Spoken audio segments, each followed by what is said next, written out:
રામ સૃષ્ટિનો સર્જનહાર, એને તમે ઓળખી લ્યો. રામ સૃષ્ટિનો સર્જનહાર, એને તમે ઓળખી લ્યો. રામ ભક્તોનો છે રખેવાર, એને તમે ઓળખી લ્યો. રામ ભક્તોનો શેર કેવાળ, એને તમે ઓળખી લો.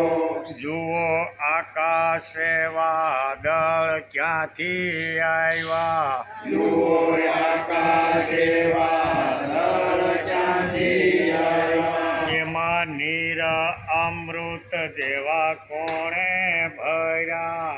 એમાં નીરાય અમૃત જેવા કોણે ભર્યા. એમાં પાણીનો પૂરનાર, એને તમે ઓળખી લ્યો. એમાં પાણીનો પૂરનાર, એને તમે ઓળખી લો. રામ સૃષ્ટિનો સર્જનહાર, એને તમે ઓળખી લ્યો. રામ સૃષ્ટિનો સર્જનહાર, એને તમે ઓળખી લો.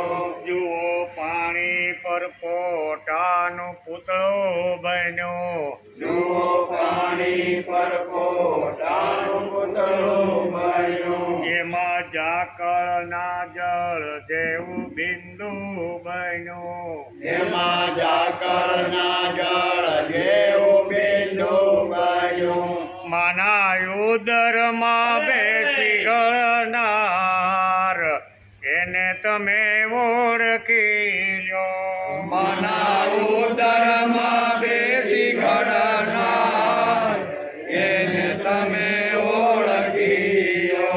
રામ સૃષ્ટિનો સર્જનહાર, એને તમે ઓળખી લ્યો. રામ સૃષ્ટિનો સર્જનહાર,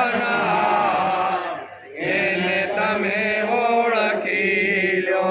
જુઓ જન્મ પેલા સાવધાન કોણે કર્યા.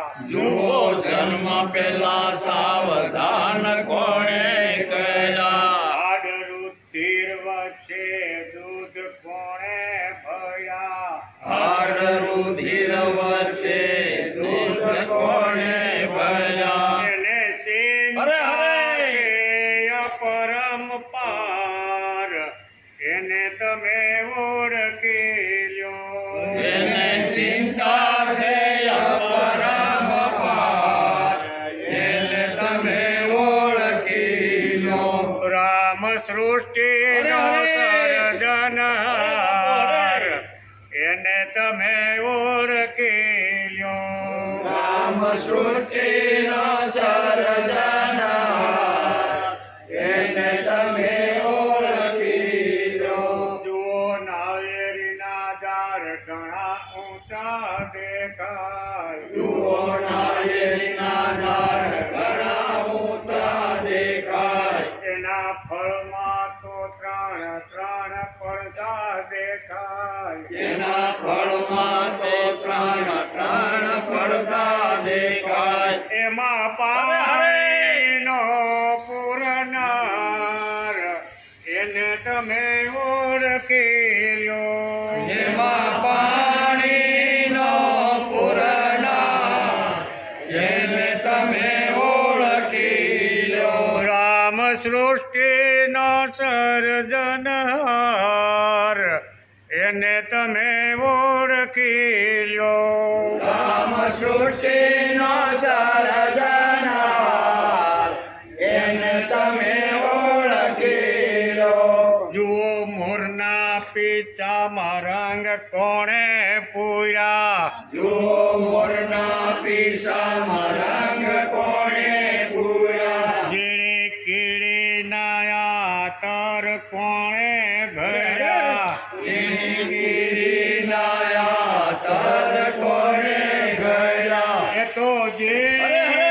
કળાનો જાણનાર એને તમે ઓળખી લો.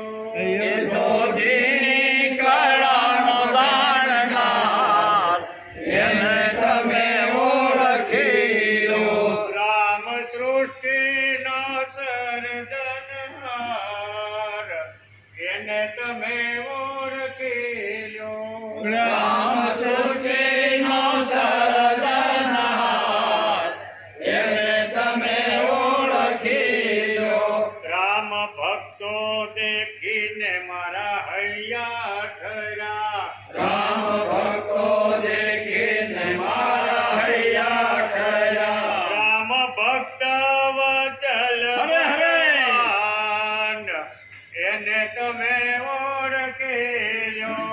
રામ ભક્ત વત્સલ ભગવાન એને તમે ઓળખી લો.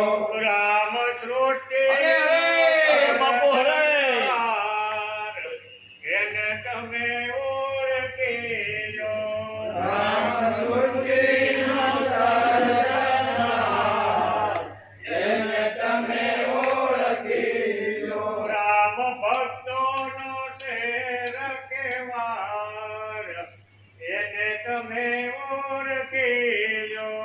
રામ ભક્તોનો છે રખેવાળ એને તમે ઓળખી લો. વાહ વાહ વાહ.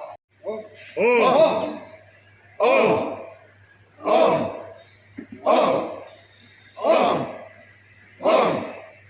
ઓમ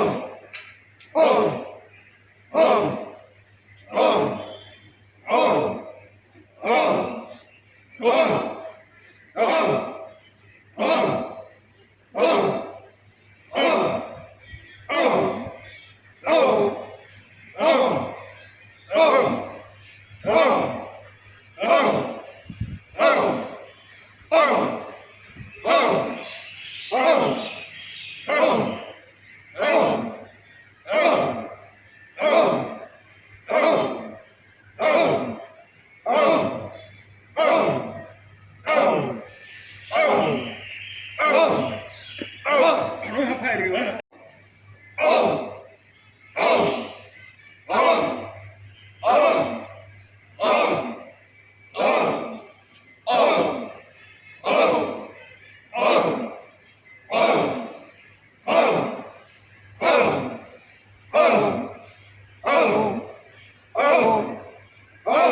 તેષાં જ્ઞાની નિત્યયુક્ત તેષાં જ્ઞાની નિત્યયુક્ત તેષાં જ્ઞાની નિત્યયુક્ત તેષાં જ્ઞાની નિત્યયુક્ત એક ભક્તિર્વિશિષ્યતે એક ભક્તિર્વિશિષ્યતે એક ભક્તિર્વિશિષ્યતે એક ભક્તિર્વિશિષ્યતે તેષાં જ્ઞાની નિત્યયુક્ત એક ભક્તિર્વિશિષ્યતે તેષાં જ્ઞાની નિત્યયુક્ત એક ભક્તિર્વિશિષ્યતે પ્રિયો હિ જ્ઞાનિનો અર્થ પ્રિયો હિ જ્ઞાનીનો અર્થ પ્રિયો હિ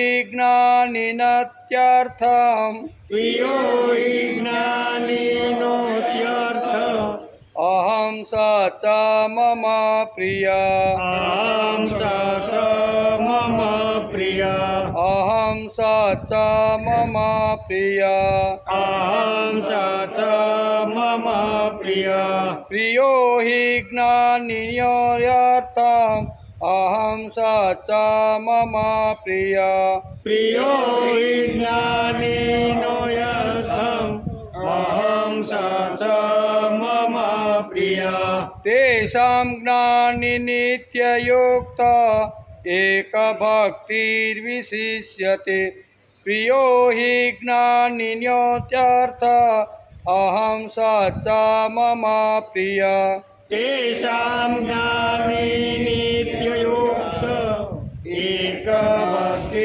एकभक्तिर्विशिष्यते प्रियो हि ज्ञानिनो यथ अहं स च मम प्रिया उदारा सर्व एवेते उदारा सर्व एवैते उदारा सर्व एवेते उदारा सर्व एवैते ज्ञानित्वात्मेव मे मतम् ज्ञानित्वात्मेव मे मतम् ज्ञानित्वात्मेव मे मतम् ज्ञानित्वामेव मे मतम् उदारा सर्व एवेते ज्ञानित्वात्मेव मे मतम् उदारा सर्व एवेते ज्ञानित्वात्मेव मे मतम् आस्थित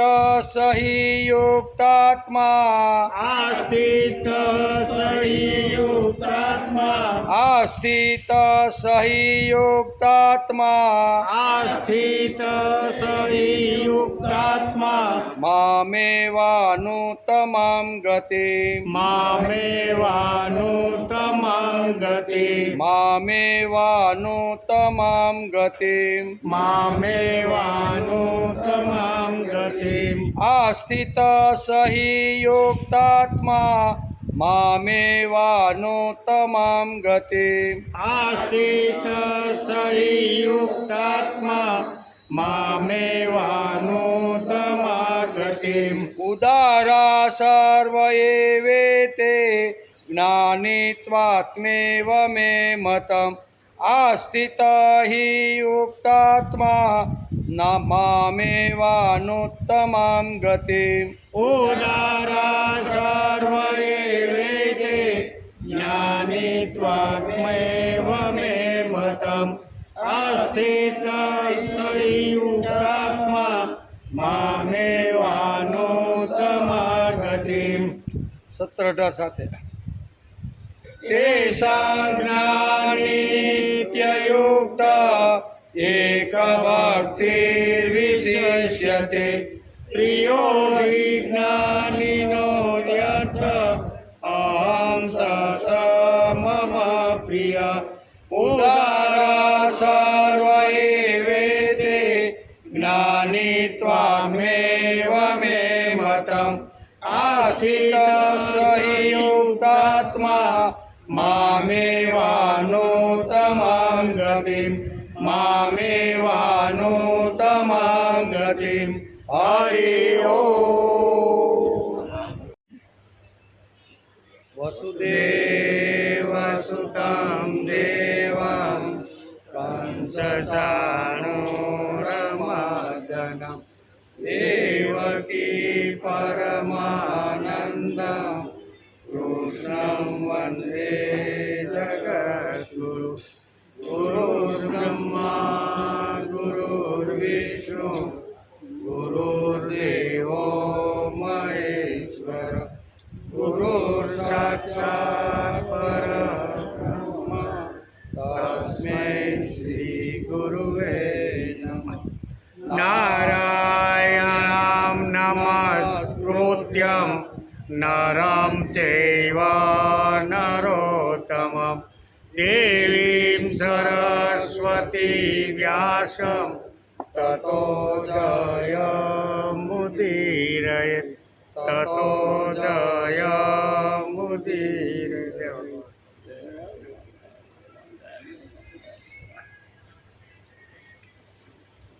तेषां ज्ञानि नित्ययुक्त एकभक्तिर्विशिष्यते प्रियो हि ज्ञानिन्यो यथ અહમ સ મમ પ્રિય તેષાં નિત્યયુક્ત તે ચાર ભક્તોમાંથી હંમેશા મારામાં એકત્વ ભાવે સ્થિત એક ભક્તિ જ્ઞાની અનન્ય ભક્તિવાળો જ્ઞાની અથવા પ્રેમી ભક્ત કેવો જ્ઞાની અથવા પ્રેમી ભક્ત વિશિષ્યતે એ શ્રેષ્ઠ છે હિ જ્ઞાનીન અહમ અત્યંત કેમ કે જ્ઞાની ભક્તને હું અત્યંત પ્રિય એટલે પ્રિય છું સચ મમ પ્રિય અને તે મને અત્યંત પ્રિય છે એમ આ શ્લોકની અંદર ભગવાને કીધું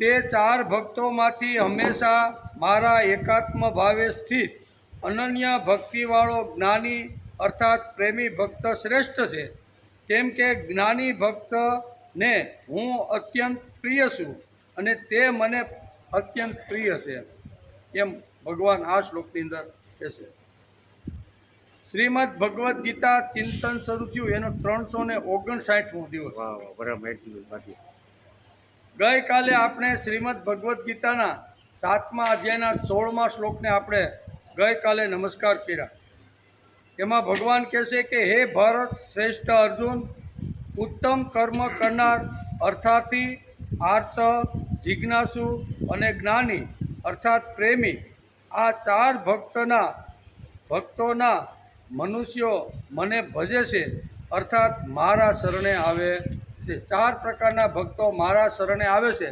અથવા મને ભજે છે એનો વિચાર આપણે ગઈકાલેના શ્લોકની અંદર કર્યો જેની કૃતિની પછવાડે કૃતજ્ઞતા ન હોય તે દુષ્કૃતિ અને જેમાં કૃતજ્ઞતાનો ભાવ હોય તે સુકૃતિ એટલે 15 અને 16ની અંદર ભગવાને સુકૃતિ અને દુષ્કૃતિ આવા બે શબ્દો વાપર્યા છે જે કૃતિની પાછળ કૃતજ્ઞતાનો ભાવ હોય જેણે મારા ઉપર પ્રેમ કર્યો જેણે મને સંભાળ્યો જેણે મને નાનાનો મોટો કર્યો એને કહેવાય કૃતજ્ઞતા અને કૃતજ્ઞતા વગરની કૃતિ છે ને એ દુષ્કૃતિ કહેવાય એવું ભગવાને અહીંયા 15 અને 16 બે અધ્યાયની અંદર દુષ્કૃતિ અને સુકૃતિ આવા બે શબ્દો વાપરીને સમજાવવાનો પ્રયત્ન કર્યો આપણી બુદ્ધિ અનુસાર એ બંને શબ્દને આપણે સમજવાનો પ્રયત્ન કર્યો એમ શ્રીમદ ભગવદ્ ગીતા આપણને હક અને કર્તવ્યનો સંદેશ આપે કેવો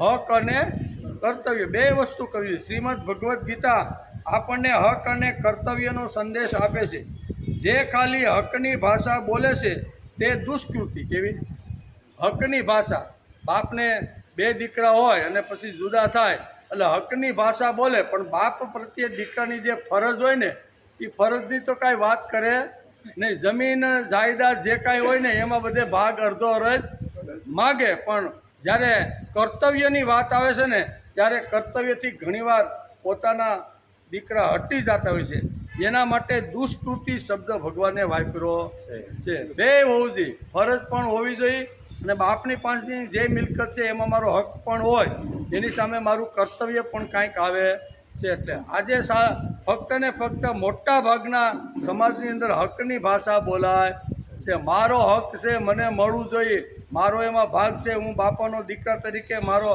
આ બધું બોલે પણ બાપાને જ્યારે સંભાળવાના થાય ને ત્યારે ભાગ પાડી નાખે 4 દીકરા હોય તો કે તમારે 3 મહિના બધે રહેવાનું ત્યાં કાંઈ હકની વાત આવે ફરજની વાત આવે ને ત્યાં માણસ થોડોક આમ શું કહેવાય લૂસો પાછો પડી જાય એટલે અહીં શાસ્ત્રકારો કહે છે કે જેમ ફરજની વાત હોય એમ હકની પણ હોવી જોઈએ હકની વાત હોય એમ ફરજ પણ માણસને બજાવવી જોઈએ તેથી શ્રીમદ ભગવદ્ ગીતા આપણને હક અને કર્તવ્યનો સંદેશો આપે છે બંને વસ્તુનો શ્રીમદ ભગવદ્ ગીતા સંદેશો આપે છે જે ખાલી હકની ભાષા બોલે છે તે દુષ્કૃત તે નરાધમ અથવા મૂઢ આવો શબ્દ ભગવાને એના માટે વાપરેલો છે તે દુષ્કૃત્ય છે અને કર્તવ્યની જે ભાષા બોલે છે તે સુકૃત છે આ બે વસ્તુ બે શ્લોકની અંદર સમજવાનો પ્રયત્ન કર્યો જગત એટલે કે જ્યાં સુધી હક અને અધિકાર માટે લડતું રહેશે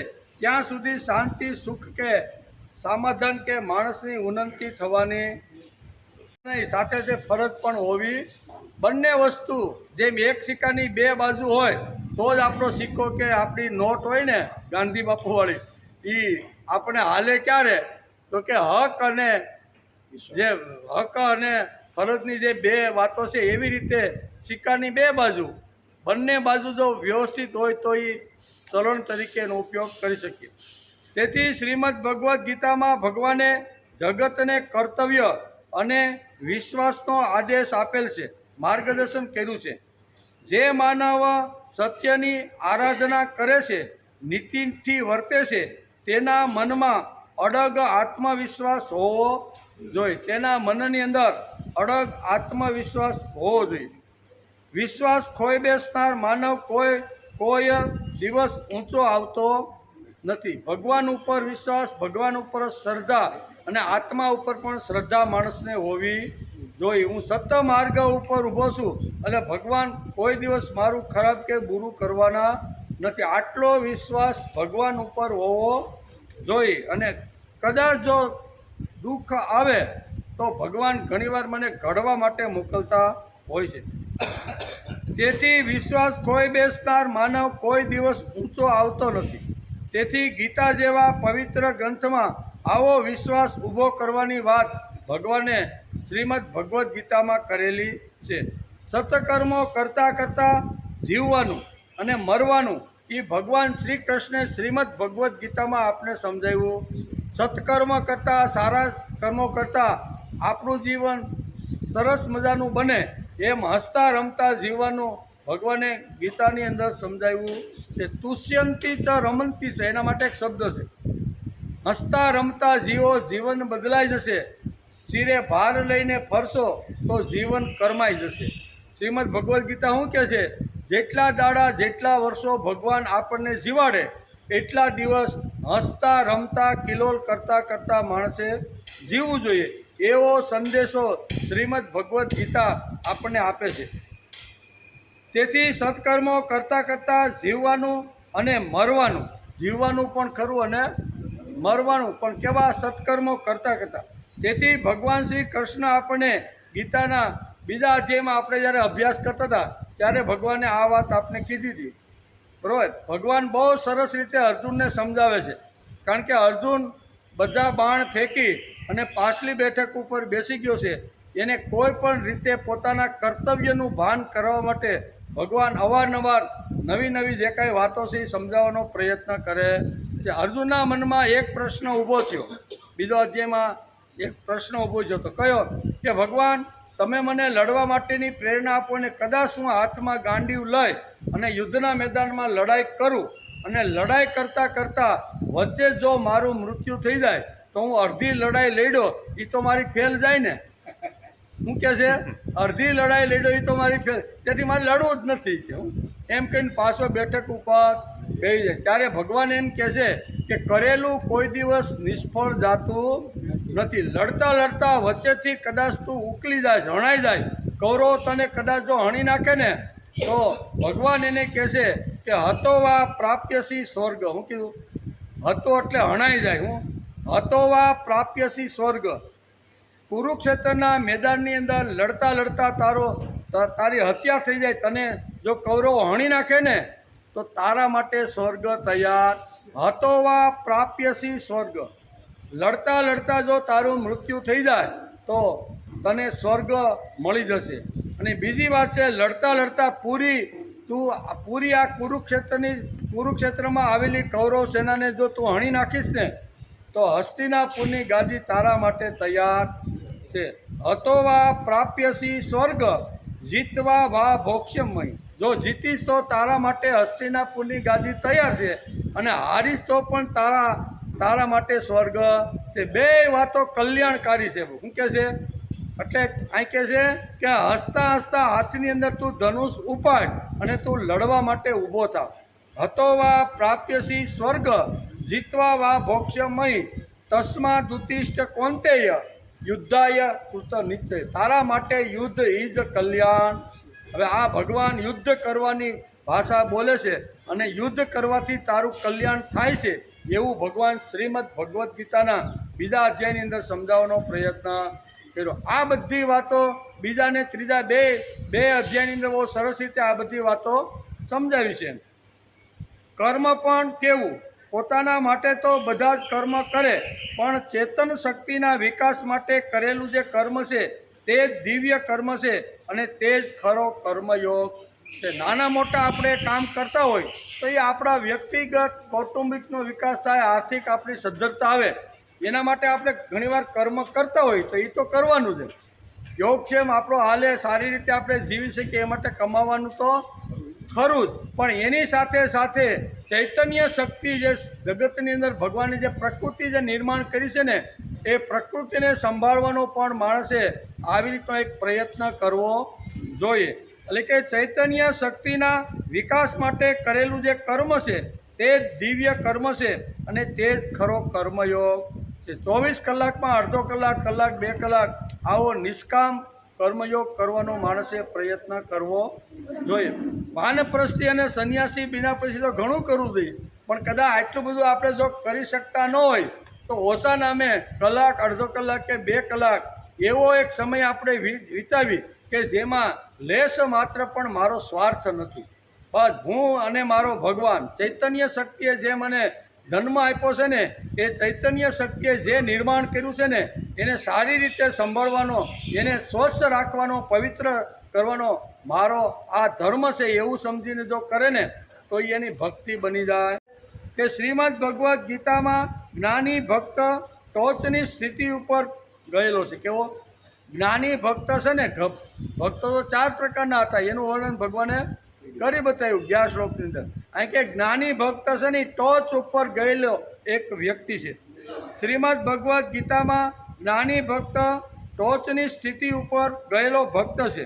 જ્ઞાની ભક્ત મારું હૃદય છે આમ જ્યારે ભગવાન પોતે જ કહેતા હોય તો તેનું કેટલું મહત્ત્વ આપણા માટે છે. ભગવાન પોતે જ કહે છે કે જ્ઞાની ભક્ત છે ને એ મારું હૃદય છે. તેથી જ્ઞાની ભક્તનું વર્ણન ભગવાન અહીંયા 7મા અધ્યાયના 17મા શ્લોકની અંદર ભગવાન જ્ઞાની ભક્તનું વર્ણન કરે છે. 3નું વર્ણન તો એને આગલા શ્લોકની અંદર સમજાવી દીધું કે અર્થાથી હોય, જિજ્ઞાસુ હોય કે આવી રીતનો વિત્ત કમાવા માટે અર્થાથી હોય, આ ત્રણે તો મારા છે જ, પણ એ 3 છે એના કરતાં એક શ્રેષ્ઠ મારો ભક્ત છે જેને જ્ઞાની ભક્ત કહેવામાં આવે છે. એ જ્ઞાની ભક્તનું વર્ણન ભગવાને અહીંયા 17મા શ્લોકની અંદર કર્યું છે. 16મા શ્લોકમાં ભગવાને ચારેય ભક્તોમાંથી જ્ઞાની ભક્તની વિશેષતાનું વિશેષ વર્ણન કર્યું છે. જ્ઞાનથી મધુર, ભાવવાન હૃદય, કર્મથી મક્કમ અને પ્રેમથી જે ભીનો થયો છે ને એને જ્ઞાની ભક્ત કહેવામાં. આ જ્ઞાની ભક્તની વ્યાખ્યા છે. કેવી? જ્ઞાનથી મધુર, આ બધું યાદ રાખવા જેવું. જ્ઞાનથી મધુર, ભાવવાન હૃદય, કર્મથી મક્કમ અને પ્રભુ પ્રેમથી જે બંધાયેલો ને ભીનો થયેલો છે એવો જ્ઞાની ભક્ત મારું હૃદય છે. એમ ભગવાન બહુ સરસ રીતે આ 17મા શ્લોકની અંદર આ વાત આપને સમજાવે છે. એ જ્ઞાની ભક્ત કેવો હોય, જ્ઞાની ભક્ત ભગવાનને વધારે પ્રિય શા માટે છે એનો વિચાર આજે આપણે 7મા અધ્યાયના 17મા શ્લોકની અંદર ભગવાને સ્પેશિયલ, હું બધાને તો ભણાવતા હતા અત્યાર સુધી, ભગવાન કે જ્ઞાની ભક્ત એ મારું હૃદય છે ને તો એ જ્ઞાની ભક્તનું વર્ણન મારા મુખથી મારે કરવાનું છે. તો એનું વર્ણન કર્યું છે જ્ઞાની ભક્ત કેવો હોય. તો જ્ઞાની ભક્તમાં 4 ક્વોલિટી તો છે જ. કેવી? જ્ઞાનથી મધુર છે. પેલો જ્ઞાની ભક્ત કેવો છે? જ્ઞાનથી મધુર છે, ભાવવાન હૃદય છે. કેવું? હૃદય ભાવવાન છે. કર્મથી મક્કમ, બરાબર, કર્મથી મક્કમ અને પ્રભુ પ્રેમથી ભીંજાયેલો. કેવો? ભગવાનના પ્રેમથી જે ભીંજાયેલો છે ને. આ 4 પ્રકારનું વર્ણન તો ભગવાને કીધું કે યો મદ ભક્ત સમે પ્રિય, આ મારો જ્ઞાની ભક્ત મને ઉત્તમ રીતે પ્રિય છે. એમ કરીને ભગવાન અહીંયા 17મા શ્લોકની અંદર અહીંયા જ્ઞાની ભક્તનું વર્ણન કરે છે. શું કરે છે? તેષાં જ્ઞાની નિત્યયુક્ત એક ભક્તિર્વિશિષ્યતે પ્રિયો હિ જ્ઞાનિના અત્યર્થં અહં સચ મમ પ્રિય. બહુ સરસ રીતે ભગવાન સમજાવે છે.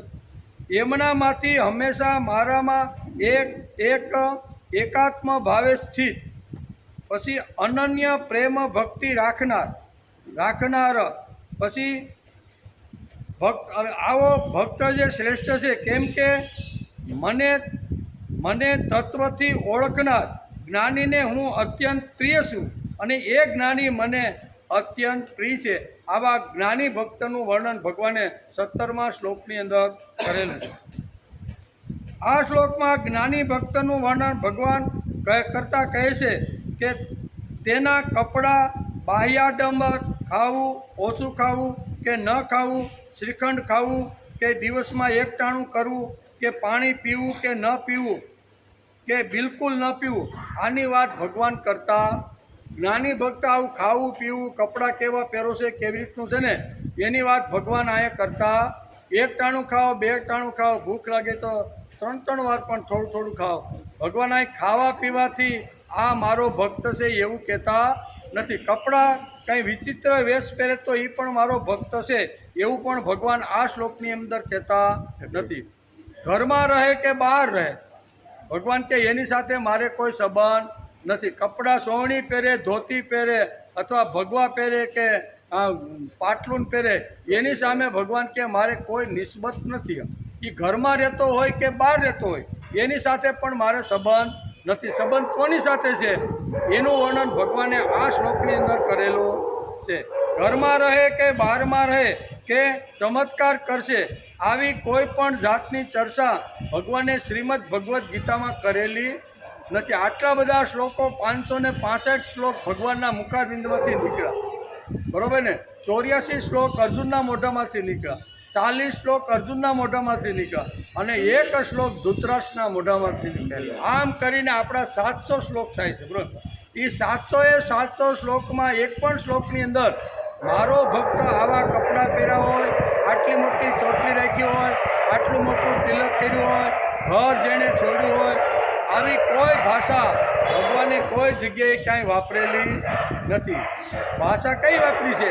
નહીંતર તો જતાં અથવા ગીતા પૂરી કરતાં એકાદા લીટીમાં કે એકાદા શ્લોકમાં ભગવાને આવું લખવું જોઈતું હતું અથવા અર્જુનને કહેવું જોઈતું હતું, પણ એક પણ શ્લોકની અંદર આવી વાત ભગવાને કરેલી નથી. ભગવાને બહુ સરળ ભક્તિ અને મારો જે જ્ઞાની ભક્ત છે ને એ કેવો હોય ને એનું સુંદર મજાનું વર્ણન એકદમ સાદી સિમ્પલ ભાષામાં બધે કર્યું છે. પણ આપણે ગીતા વાંચતા નથી ને એટલે આપણે એમ થાય કે ભગત કોણ? તો કે જેણે ઘર છોડી દીધું છે, બરોબર, મા બાપ છોડ્યા છે, વિચિત્ર વેશ પહેરી મંદિર બાંધી અને જ્યાં રહે છે, આપણે એને મોટો માણસ કરીને આપણે એને પગમાં પડીશું.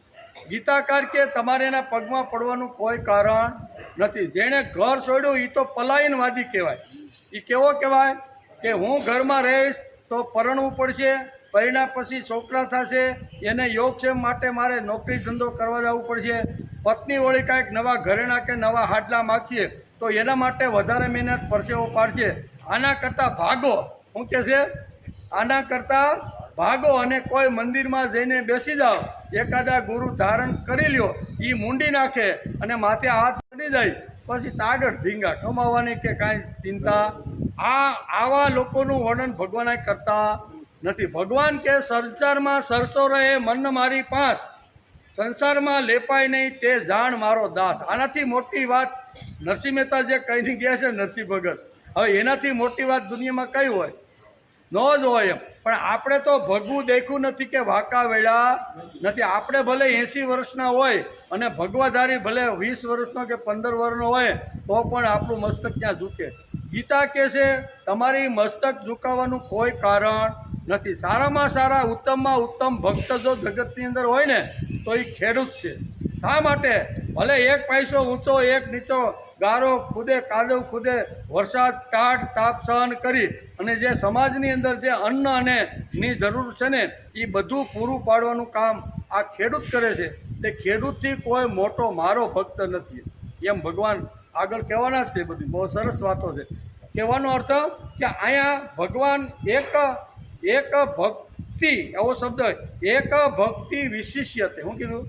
એવો શબ્દ શ્રીમદ ભગવદ્ ગીતાના 17મા શ્લોકમાં પહેલી લીટીમાં ભગવાને આ શબ્દ વાપરેલો છે. અને તેમાં કહે છે કે ચારેય પ્રકારના ભક્તો મને ભજે છે, બધા જ ભક્તો સુકૃત છે, ઉત્તમ કરનારા છે, પણ એમાં જ્ઞાની ભક્ત એ મારું હૃદય છે. તેસામ જ્ઞાની નિત્યયુક્ત, આવો ભગવાને આ શ્લોકની અંદર શબ્દ વાપરેલો છે. તે 4 ભક્તોમાંથી હંમેશા મારામાં એકાત્મ ભાવે સ્થિત અનન્ય ભક્તિ કરવાળો જ્ઞાની ભક્ત એ શ્રેષ્ઠ ભક્ત છે. ભક્તોમાં જ્ઞાની અર્થાત પ્રેમી ભક્ત શ્રેષ્ઠ છે, કેમ કે તે નિત્યયુક્ત થયેલો છે. નિત્ય એટલે રોજનો, હંમેશના, યુક્ત એટલે જોડાવું. આ જે જ્ઞાની ભક્ત છે ને એ 24 કલાક દિવસ અને રાત મારી સાથે જોડાયેલો છે. રાત્રે સૂવે ત્યારે પણ ભગવાનને મનમાં રાખી 2-5 શ્લોકો બોલી અને પથારીમાં સૂઈ જાય એટલે એનું આખી રાત આપણે ભલે ઊંઘી ગયા હોય પણ આપણું જે અનકોન્શિયસ જે માઇન્ડ છે ને, બરાબર, અર્ધ જાગૃત મન એ પકડીને આખી રાત સ્મરણ કરતું હોય છે. પછી જાગ્યા પછી જે કાંઈ પ્રવૃત્તિઓ છે એ અંદર બેઠેલો મારો ભગવાન કરતો રહેલો છે. આ એની પાકી સમજણ છે. એટલે 24 કલાક ઉઠતા બેસતા ખાતા પીતા આંખ પલકાવતા આંખ વીસતા, આગળના શ્લોકમાં આવ્યું ને કે આ બધું જે કાંઈ કરે છે ને એ મારો પરમાત્મા મારો ભગવાન કરતો રહેલો. આ જેની સમજણ પાકી થઈ ગઈ છે એને શાસ્ત્રકારોએ જ્ઞાની ભક્ત કીધો છે. આવા જ્ઞાની ભક્તિનું વર્ણન ભગવાન કરે છે.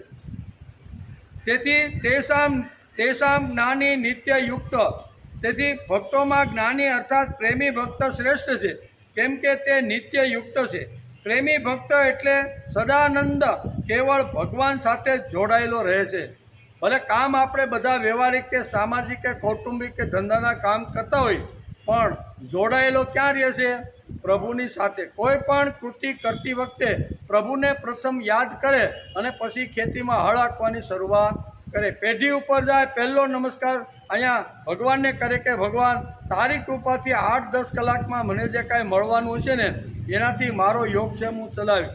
એટલે અહીંયા પેઢી ઉપર જતી વખતે, ખેતરમાં હળ ચલાવતી વખતે, નોકરી ઉપર જતી વખતે કે ઘરના નાના મોટા કામ કરતી વખતે ભગવાનને નમસ્કાર કરીને ભગવાનને યાદ કરી અને પ્રવૃત્તિની જે શરૂઆત કરે છે એને નિત્યયુક્ત કહેવામાં આવે છે. નહીં તો 24 કલાક માળા લઈને ભગવાન કરતાં બેઠા રહી તો ઘણીવાર એમ કે ભગવાને તો કીધું, ભગવાન આ નથી કહેતા પણ જે કાંઈ કૃતિ કરો એમાં પ્રભુને યાદ કરો. ખેતરમાં પગ મૂકો, પછી ભલે ન કરો કાંઈ નહીં, પણ સવારના પોરમાં પહેલો ખેતરમાં પગ મૂક્યો, ધરતી માતાને નમસ્કાર કર્યા અને પછી ભલે ને આખો દિવસ હળ હાથી તમારી જે આખું આખો, બરાબર ને. કહેવાનો અર્થ કે જે પણ કૃતિની શરૂઆત કરીએ તો પાયાની અંદર ભગવાનને બેસાડીએ અને પછી આપણી કૃતિની જો શરૂઆત કરીએ ને તો અહીં કહે છે નિત્યયુક્ત. અહીંયા ભગવાને શબ્દ નિત્ય એટલે રોજનો, એમ રોજનો 24 કલાકનો, અને યુક્ત એટલે જોડાયેલો.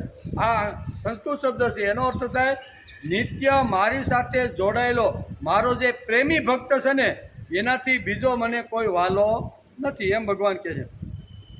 તેથી જેવી રીતે ગોપીઓ ગાય દોતી વખતે, દહીં વલોવતી વખતે, ડાંગર ખાંડતી વખતે, પછી મહી વેચવા જતી વખતે ચિત્ત હંમેશા શ્રી કૃષ્ણમાં જ રાખતી હતી. ભલે ને કામ ગોકુલની ગોપીઓ બધા જ કામ કરતી, વાયદું કરવાથી માંડી, ગાય દોવાથી માંડી, વલોણું દહીંમાં નાખીને માખણ બનાવવાથી માંડી અને જે કાંઈ દૂધ પછી થોડું ઘણું વધ્યું હોય એ વેચવા માટે મથુરોમાં જતી હોય. જે કામ ગોપીઓ કરતી હતી એ ગોપીઓ ભગવાનનું સ્મરણ કરીને પછી કામની શરૂઆત કરતી. ગાય દોવાની હોય, દહીં વલોવાનું હોય, દૂધ કાઢવાનું હોય, ગાયને ઘાસચારો નીરવાનો હોય, વાયદું કરવાનું હોય, બાળકોને રમાડવાના હોય, બાળકોને પારણામાં પોટીને હાલરડા ગાવાના હોય, તો એ બધી જ વખતે પ્રભુને સાથે રાખીને ગોપીઓ કામ કરતી હતી. તો આજ ગોપીઓ ભગવાનની સાથે ગોપીઓ જોડાઈ ગઈ કે નહીં, બરાબર. સામાન્યમાં સામાન્ય જે ગોપીઓ અને ગોવાળો હતા ને નાના હતા એ વખતે મોટા વૈભવની ટોચ ઉપર બેઠેલા ઘણા બધા મહારથીઓ હતા પણ કોઈનું નામ ઇતિહાસના પાનામાં આવ્યું નહીં. આ ગોવાળ અને ગોપીઓના નામ ઇતિહાસના પાનામાં અમર થઈ ગયા કે નહીં. શા માટે? તો કે નિત્યયુક્ત હતા. કોઈ પણ કૃતિ કરતી વખતે ભગવાન મારી જોડે રાખી હતી. તેવી જ રીતે ગોપીઓ ગાય ધોતી વખતે, દહીં વલોવતી વખતે, ડાંગર ખાંડતી વખતે, મહી વેચવા જતી વખતે ચિત્ત હંમેશા કૃષ્ણમાં રાખે છે.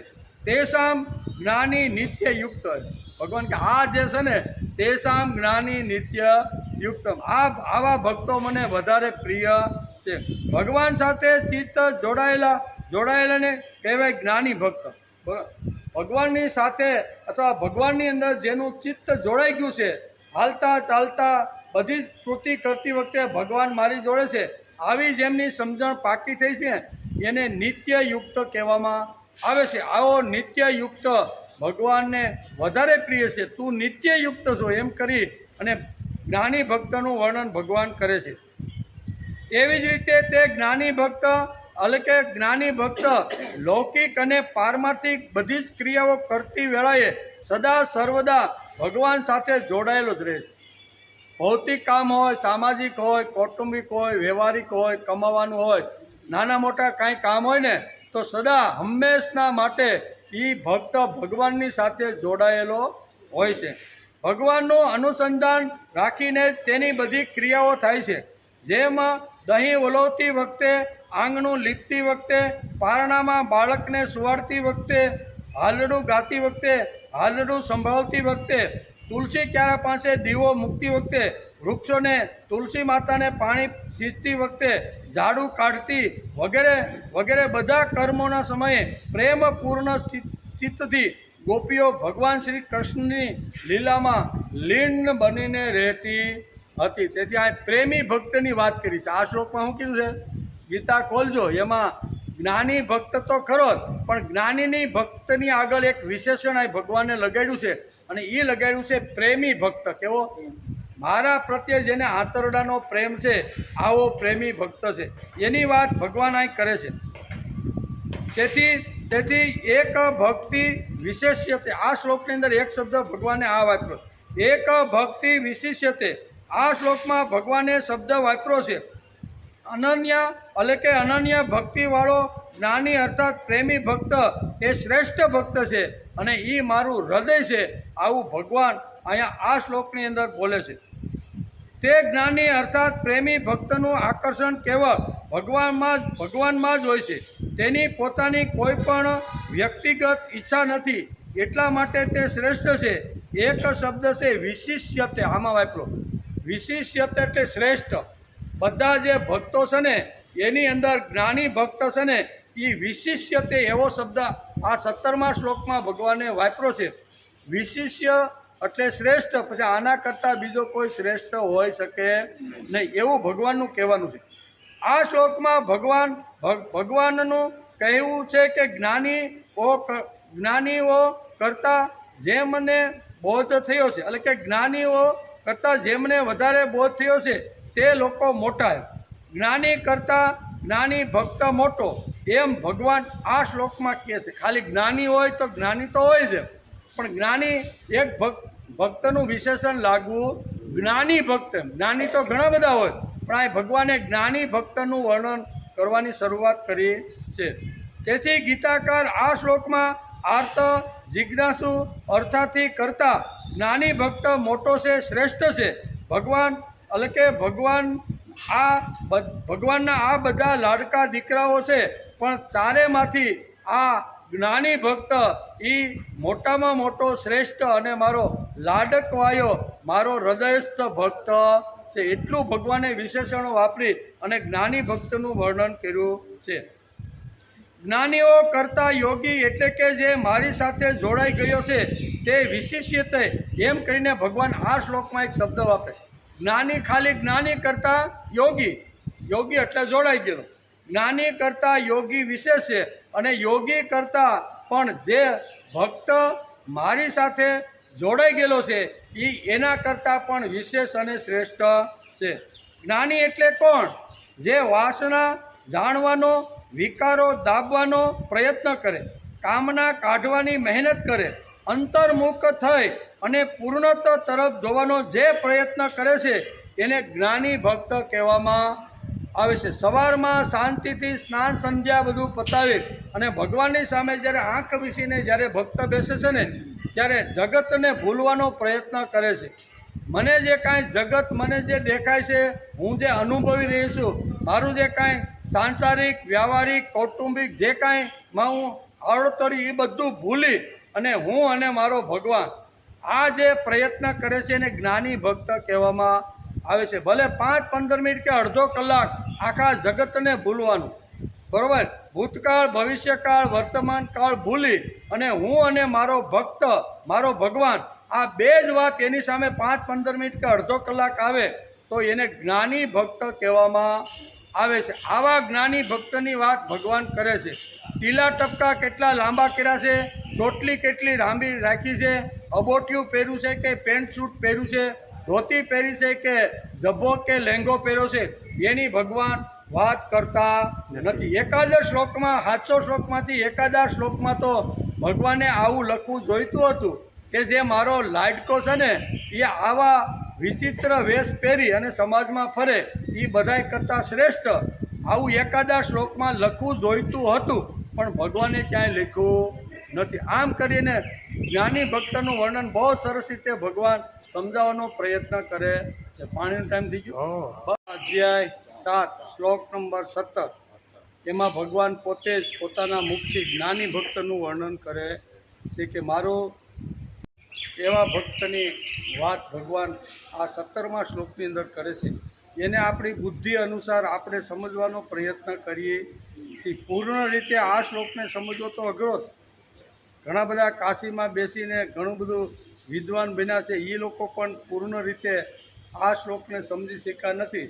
તો હવે આપણે તો એક પૈસો ઊંચો ને એક નીચો કરતાં કરતાં સુરતમાં આવ્યા અને એમાંય વળે આવડે થોડીક ભગવદ્ ગીતા હાથમાં લઈને વાંચવાની શરૂઆત કરી તો આપણે તો આ ન્યાય ક્યાંથી આપી શકીએ? આપણે ન્યાય આપી શકવાના જ નથી.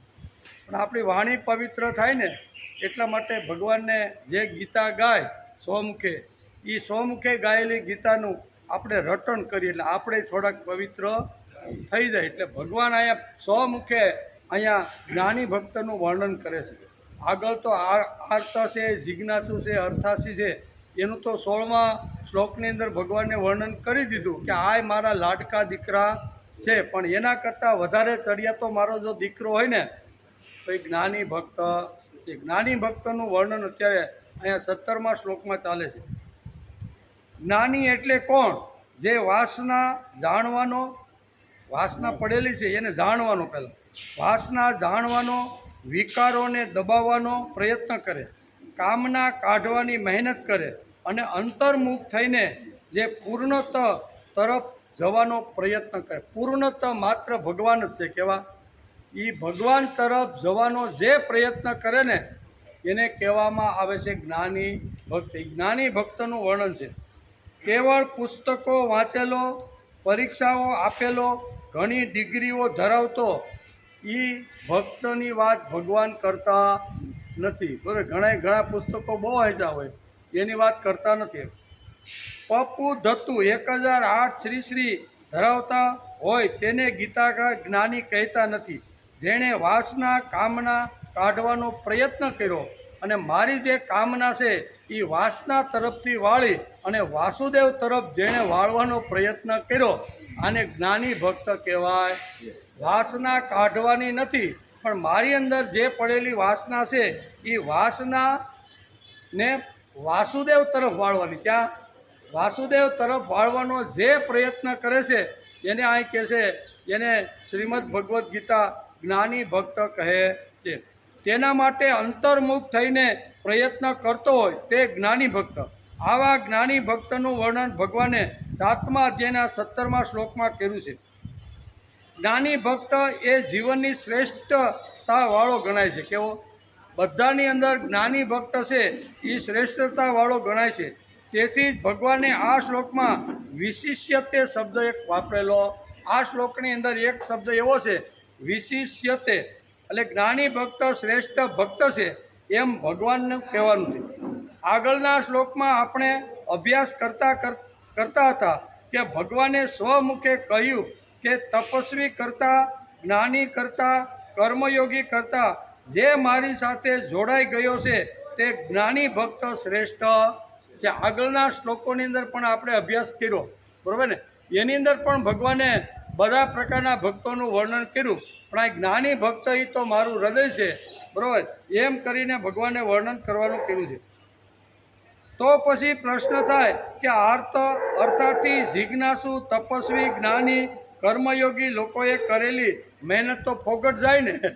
ભગવાન કે જ્ઞાની ભક્ત એ મારું હૃદય છે, તો એ ઘણા લોકો એવી રીતની વાત કરે કે આગળના બધા જે ભક્તોએ જે ભગવાનની ભક્તિ કરી, ભગવાનના માં જોડાવાનો પ્રયત્ન કર્યો, તો એ બધાની અહીં કે મહેનત ફોગટ જાય, તો કે ભગવાન કે ફોગટ જાતી નથી. બહુ સરસ કહે છે. શું કે તો કે આ લોકો મહાન છે, પવિત્ર છે, દિવ્ય છે, શ્રેષ્ઠ છે, ઉદારા સર્વ એવે તે, તેમને ભગવાનના દરબારમાં પ્રવેશ મળી ચૂક્યો છે, એને ખુરશી પણ મળી છે, માન સન્માન પણ એને ભગવાનના દરબારમાં મળ્યું છે, તેઓ ભગવાનના સગા પણ થઈ ગયા છે. તેઓ ભગવાનના સગા પણ થઈ ગયા. કેવા? ભગવાનના લાડકા દીકરા, એટલે ભગવાનના સગા પણ થઈ ગયા. આમ છતાં જ્ઞાન યોગી ભક્તને માટે હૃદય મારું જુદું છે.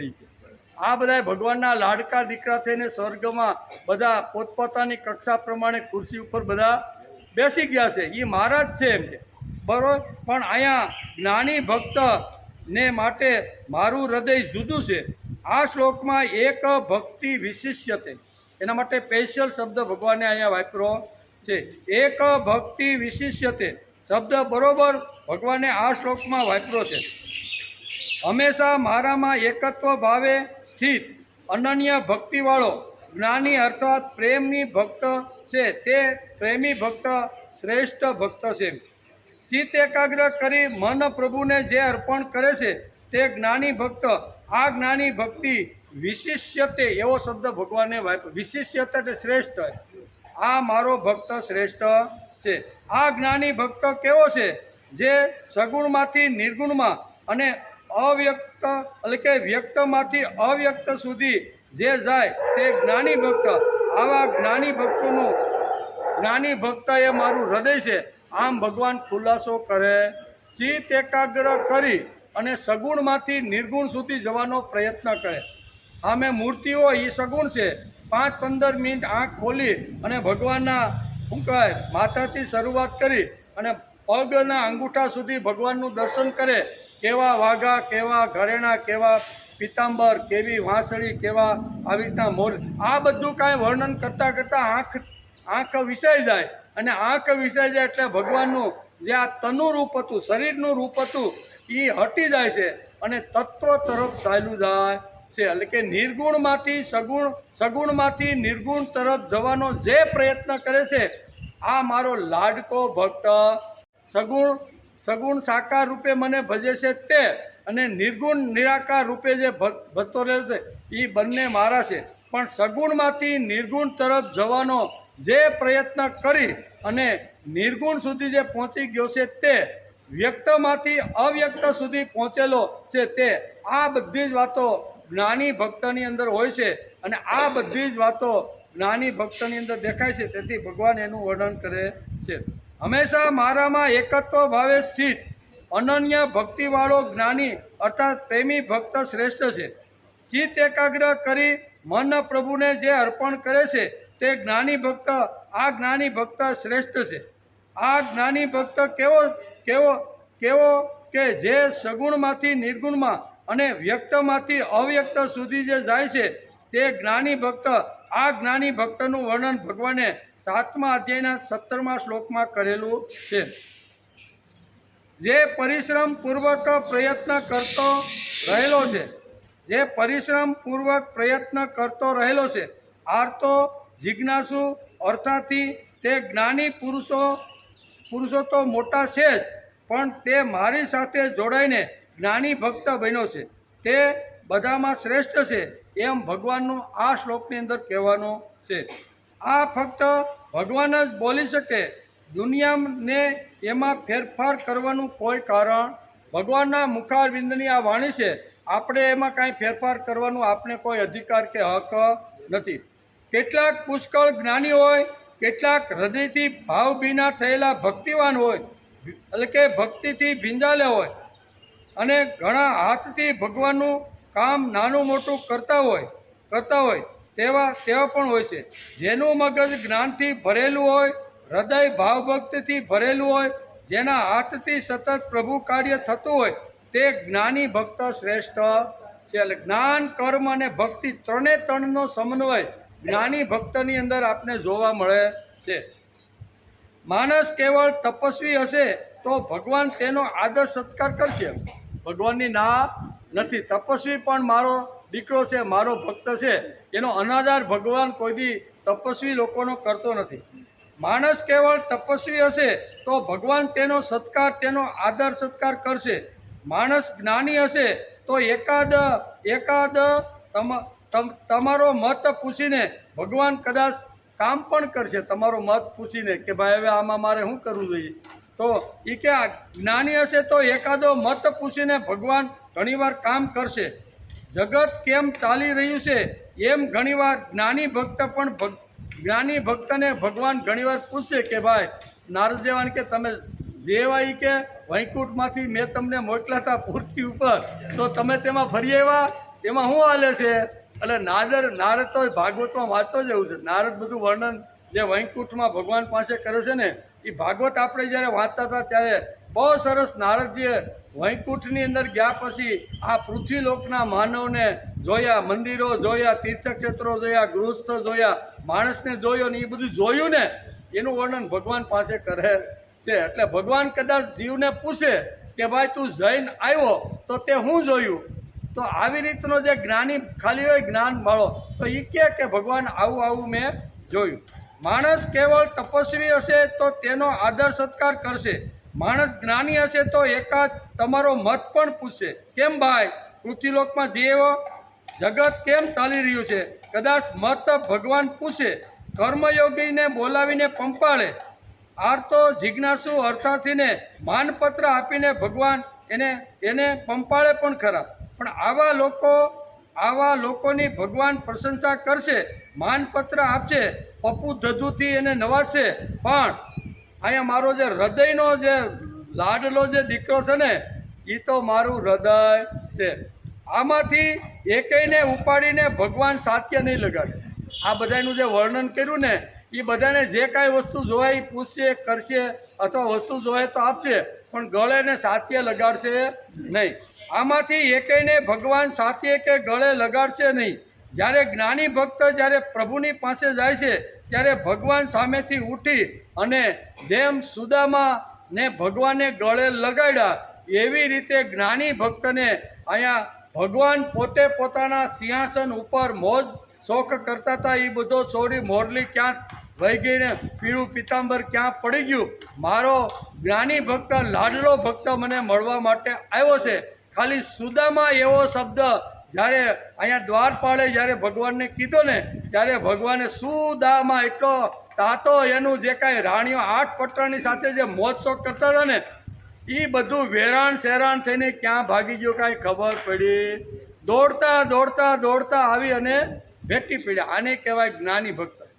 જે કર્મયોગી છે, જે તપસ્વી છે, જે અર્થાર્થી છે, જે આવી રીતના છે, એને ભગવાને કંઈ ને કંઈ આપીને થોડા દૂરથી રામ રામ કરી લે.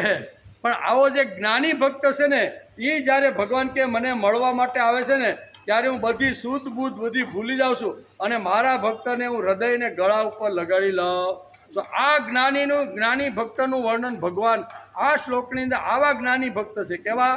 સુદામા જેવો જ્ઞાની ભક્ત અત્યાર સુધી દુનિયામાં કોઈ જડ્યો નથી. અને તો જ ભગવાન આવા મેલા ઘેલા બ્રાહ્મણને દોડતા આ પગે તો લાગે જ છે, પણ એના મેલા હોય તો પણ એને બાથ ભીડીને હૃદયસ્થ કરે છે. આવા ભક્તનું વર્ણન ભગવાન કરે છે. યોગી થવું એટલે તપસ્વી થવું, જ્ઞાની થવું, કર્મયોગી થવું. અને પુરાણોમાં ભક્ત જુદો અને શ્રીમદ ભગવદ્ ગીતાનો ભક્ત જુદો. પુરાણનો ભક્ત જુદો અને શ્રીમદ ભગવદ્ ગીતાનો ભક્ત જુદો. ભક્ત હલકે ઉપાસના જીવન ગાળવા વાળો હોય, ભક્ત હારતો હોય, ભક્ત રડતો હોય, ભક્ત માગતો હોય, ભક્ત જિજ્ઞાસુ હોય, અર્થાથી હોય, આ બધું તો હોય જ. પણ ભક્તની અંદર બધી જ વાતો હોય એવું નથી. એકાદી વાત તો રહી જાય છે, અને એ વાત અહીં જ્ઞાનીના હૃદયમાં આ બધી વાતો તો ભક્તની અંદર છે જ. પણ આ જ્ઞાની ભક્તમાં પ્લસ શું છે કે ભગવાન પ્રત્યેનો આંતરડાનો પ્રેમ, એવું અહીં ગીતામાં લખ્યું છે. કેવું લખ્યું છે? ભગવાન પ્રત્યેનો આંતરડાનો પ્રેમ. એટલે અહીં એક શબ્દ વાપર્યો છે, અનન્ય ભક્તિવાળો જ્ઞાની, અર્થાત પ્રેમી ભક્ત. કેવો? અનન્ય ભક્ત તો છે, પણ પ્રેમી ભક્તની વાત પણ ભગવાને આ શ્લોકમાં કરી છે. તેથી ભક્તની અંદર બધી જ વાતો હોય એવું નથી, એટલે કે બીજા સામાન્ય જે ભક્તો હોય છે એ બધી નથી, એટલે કે અગતિકતા થઈને અજ્ઞાનથી અલગ અલગ રીતે ભક્તિ કરવાવાળા માણસો નીકળે, તેથી તેમની ભક્તિ સ્થિર થતી નથી. જ્ઞાની ભક્ત એ ગીતાનું વૈશિષ્ટ્ય છે. ભગવાન સાથે જોડાય જ્ઞાન, કર્મ અને ભક્તિ ત્રણનો સમન્વય જેની અંદર જોવા મળે છે એને આ જ્ઞાની ભક્ત તરીકે ભગવાને બિરુદ આપેલું છે. જેમ પપ્પુ ધજુનું બિરુદ હોય ને 1008નું, એવું જ બિરુદ ભગવાને અહીંયા જ્ઞાની ભક્તનું અહીંયા ભગવાને પોતાના સ્વમુખે આપેલું છે. જ્ઞાની ભક્ત કોણ? જેણે જીવનની નિશ્ચિતતા નક્કી કરી નાખી. બસ હવે 60 વર્ષ પછી મારે આ જ કરવાનું છે એવું જેમણે નિશ્ચિત નક્કી કરી નાખ્યું છે ને એને જ્ઞાની ભક્ત કહેવામાં આવે છે. નક્કી કરે છે તે જ્ઞાની ભક્ત, તે ભગવાનનું હૃદય છે. ભગવાન ગીતામાં કહે છે કે નિત્ય યુક્ત થઈને ઉપાસના કરો. હું કીધું આ શ્લોકમાં નિત્ય યુક્ત થઈને ઉપાસના કહ્યું. આગળ પણ કહેવાના છે કે મયાવેશ્ય મનો એમાં નિત્ય યુક્ત ઉપાસતે. 12મા અધ્યાયમાં આવવાનું છે આ બધું, બરાબર. નિત્ય થઈને ભગવાનની ઉપાસના કરવી જોઈએ. એમ કે સુખ દુઃખમાં નિત્ય યુક્ત થવું. સુખ આવે તો ભગવાનનો પ્રસાદ, અને દુઃખ આવે તો ભગવાન મને ઘડવા માટે, અથવા હું થોડોક આડો હવળો હાલવા માંડ્યો હતો ને એટલે ભગવાન 2 ટાપલી મારીને દુઃખ મોકલીને મને ઘડવાનું કામ કરે. સુખ અને દુઃખની અંદર સમાન જીવવાનો જે પ્રયત્ન કરે ને એને જ્ઞાની ભક્ત કહેવામાં આવે છે. સુખ દુઃખમાં નિત્ય. હું સુખ આવે કે દુઃખ આવે એમાં માણસ નિત્ય હોય, એટલે કે સુખ દુઃખમાં નિત્ય થવું, જોડાઈ જવું. નિત્ય યુક્ત એટલે નિત્ય સમયે યુક્ત થનાર. કેવું? નિત્ય સમયે યુક્ત થનાર.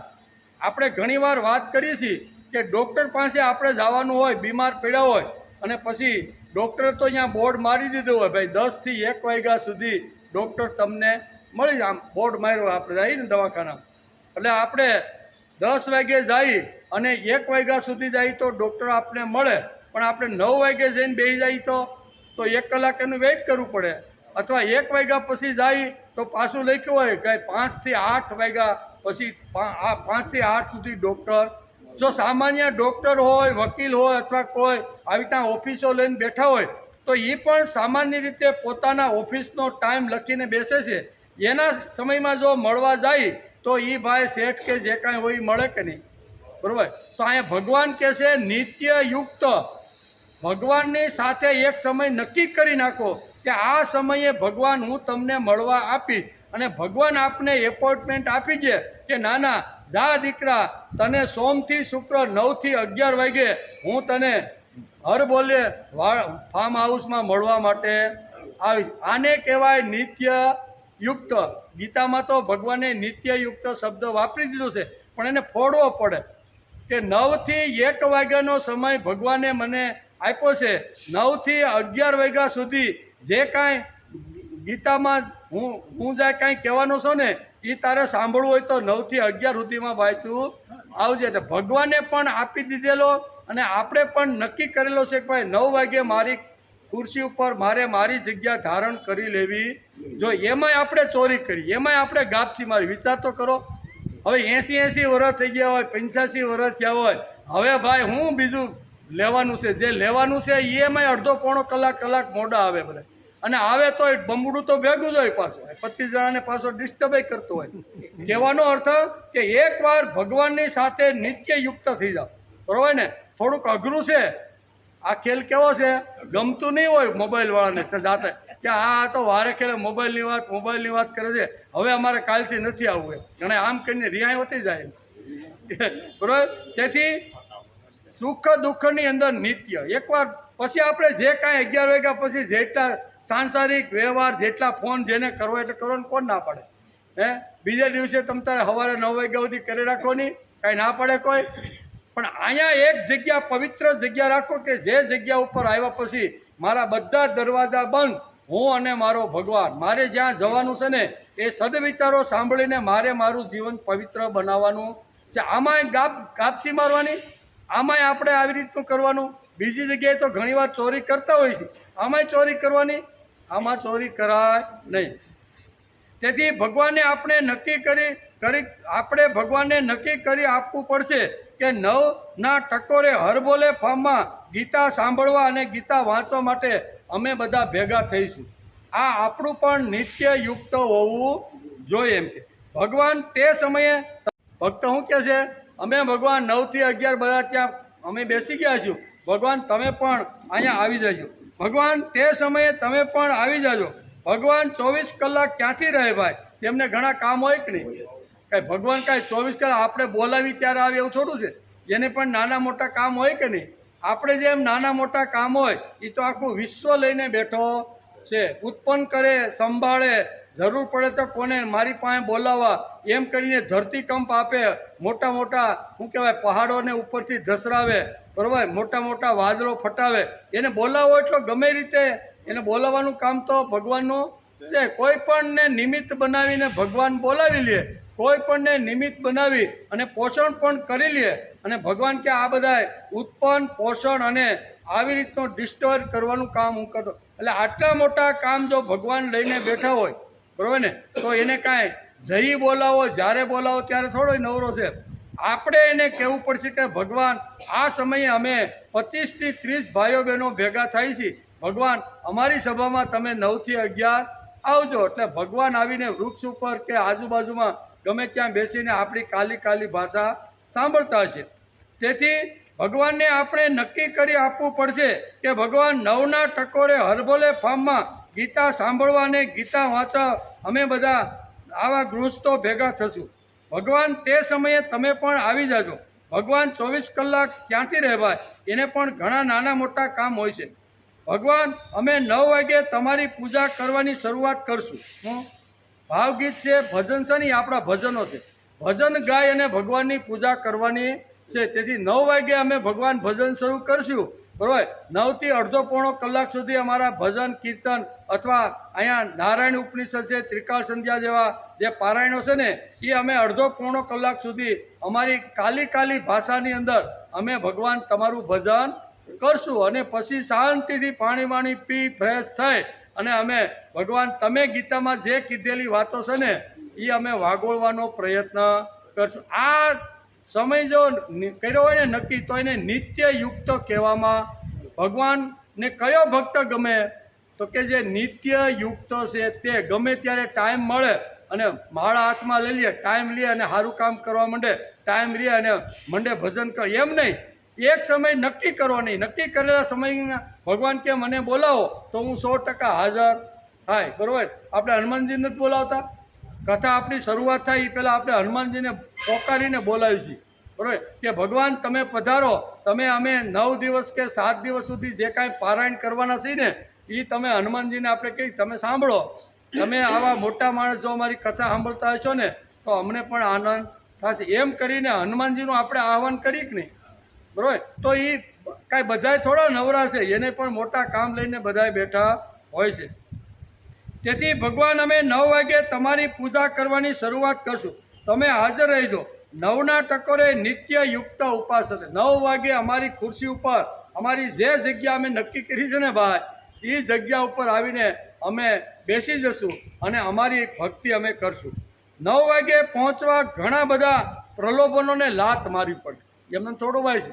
એટલે જ આ નિત્ય યુક્ત કીધું છે. હું કોઈ પણ કામ કરતાં પહેલાં ઘણા બધા પ્રલોભનો આવે, એ પ્રલોભનને લાત મારીને નિત્ય યુક્ત થઈને જવું ને, આ જ મોટો ખેલ છે ને આ જ મોટી ભક્તિ છે. તેથી 9 વાગે પહોંચવા ઘણા બધા પ્રલોભોને લાત મારવી પડશે. તો આ આપણી ઉપાસના છે. ભગવાન ગીતા માતાની પૂજા કરવા માટે જે કાંઈ પ્રલોભનો આડા આવતા છે ને તેને 2 કલાક સુધી આડા અવડા કરી અને હું નિત્ય સમયે ત્યાં પહોંચવાનો પ્રયત્ન કરીશ. મિત્રોને લાત મારવી પડે. ઘણીવાર સગા સંબંધી આવીને બરોબર 9:45 વાગે બેસી ગયા હોય કે 8:30 બેસી ગયા હોય, શું કરવું? મનમાં તો થાય કે હવે ચા પાણી પીને ભાગે તો સારું, પણ ન ભાગે તો આપણે પકડી રાખે જ નહીં, પછી આપણું છૂટી જાય ઘણીવાર. એટલે ઘણીવાર મિત્રોને લાત મારવી પડે, બરાબર. કેટલાય લોકોને બાજુએ રાખીને આવવું પડે, બરાબર. ફાયદો છોડવો પડે, રમત છોડવી પડે, આ એક પ્રલોભન છે. આવા પ્રલોભનને લાત મારી અને ભગવાન કે મારી પાસે આવવાનો જે પ્રયત્ન કરે છે ને, આ જ્ઞાની ભક્ત છે. અને આ જ્ઞાની ભક્ત મારું હૃદય છે એ વધારામાં વધારે પ્રિય છે.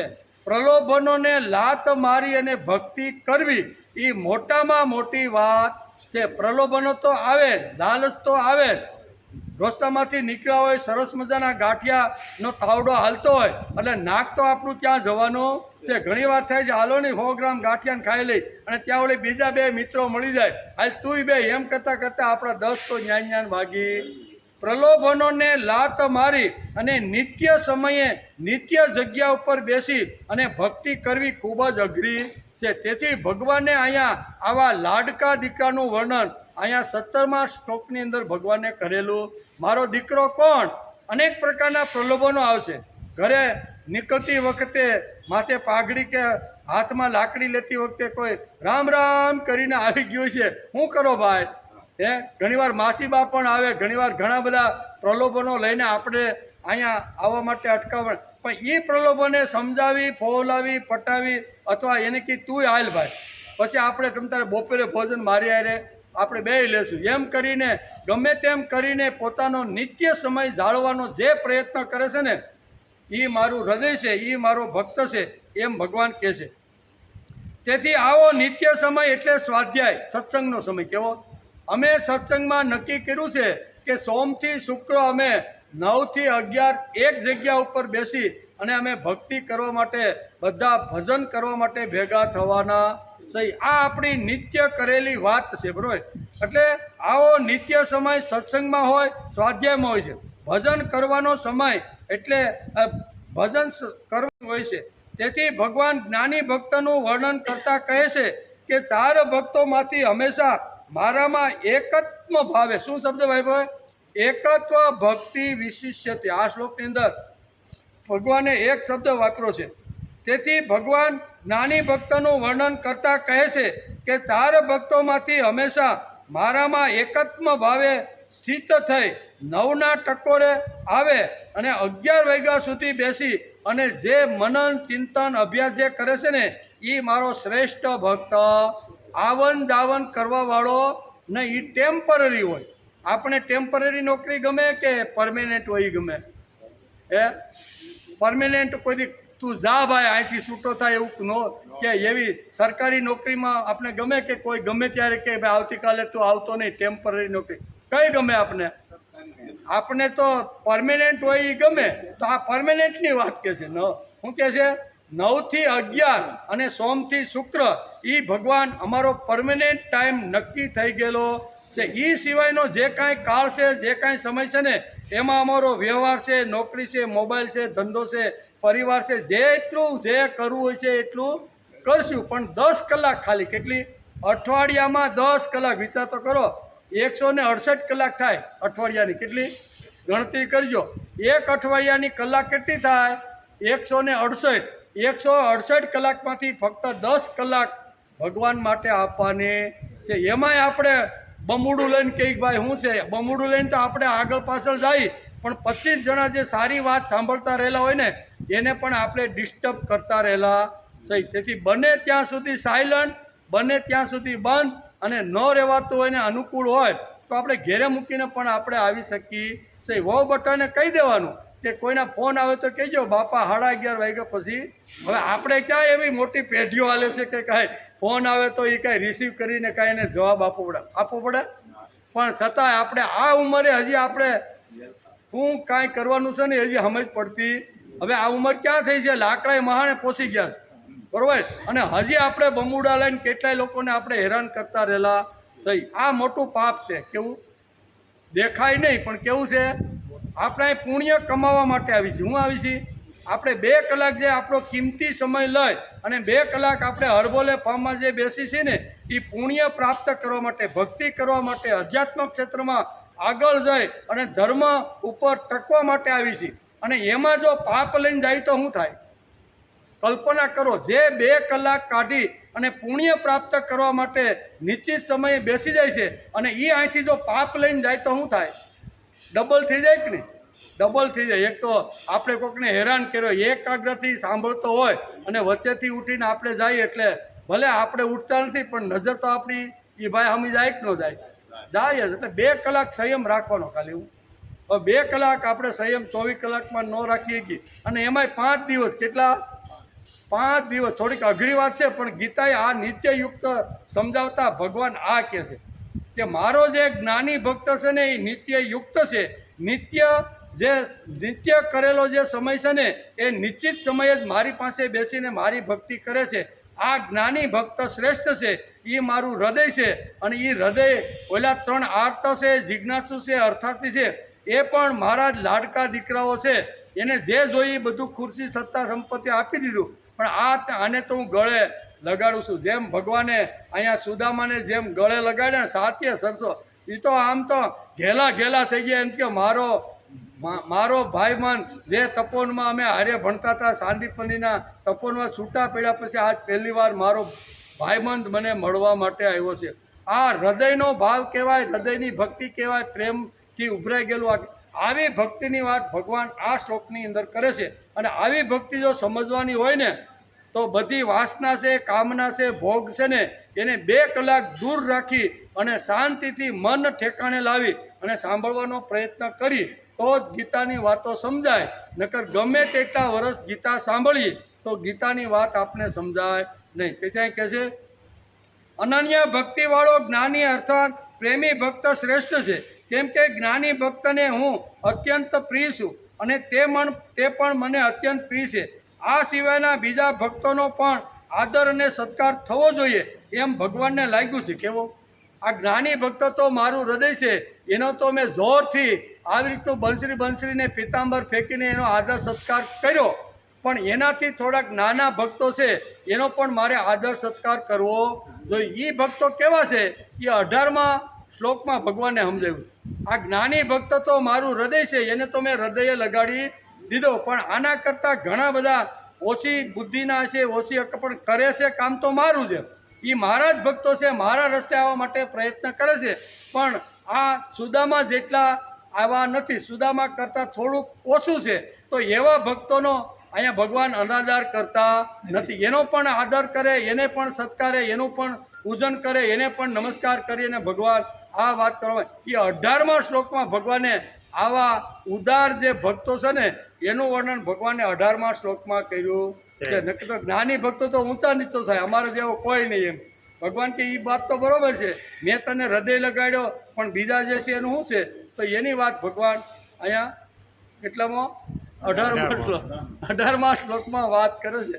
એનો વિચાર આપણે